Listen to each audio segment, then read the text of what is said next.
As the RCMP Commissioner stated earlier, they have clear and compelling evidence that agents of the Government of India have engaged in and continue to engage in activities that pose a significant threat to public safety. This includes clandestine information gathering techniques, coercive behavior targeting South Asian Canadians, and involvement in over a dozen threatening and violent acts, including murder. This is unacceptable. While attempts have been made by the RCMP and national security officials to work with the Government of India and Indian law enforcement counterparts on this matter, they have been repeatedly refused. This is why, this weekend, Canadian officials took an extraordinary step.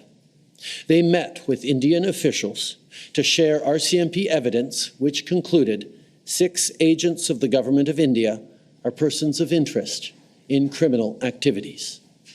And despite repeated requests to the Government of India, it has decided not to cooperate.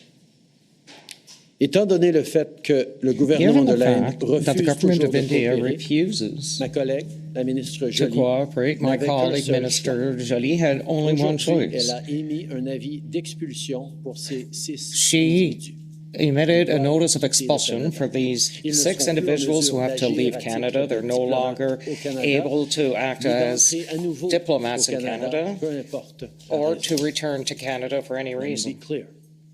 The evidence brought to light by the RCMP cannot be ignored. It leads to one conclusion. It is necessary to disrupt the criminal activities that continue to pose a threat to public safety in Canada. That is why we acted, because we will always, first and foremost, stand for the rights of Canadians to feel safe and secure in their own country. We will never tolerate the involvement of a foreign government threatening and killing Canadian citizens on Canadian soil, a deeply unacceptable violation of Canada's sovereignty and of international law.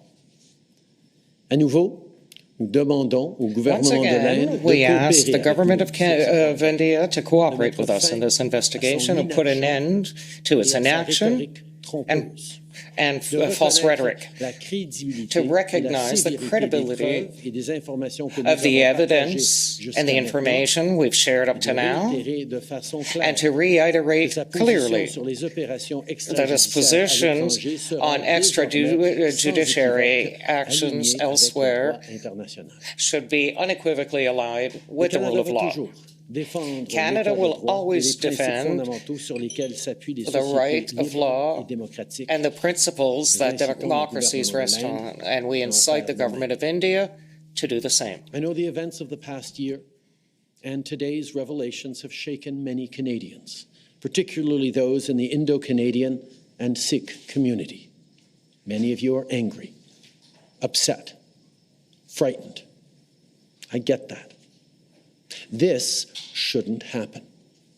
Canada and India have a long and storied history rooted in people-to-people ties, business, and trade. But we cannot abide by what we're seeing right now.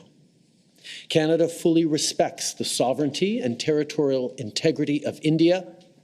We expect the Indian government to do the same for Canada.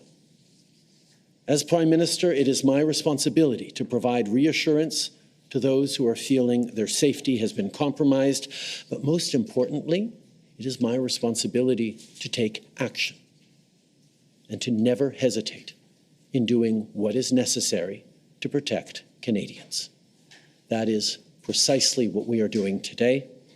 I'll now turn it over to Minister Leblanc to provide additional details on these developments.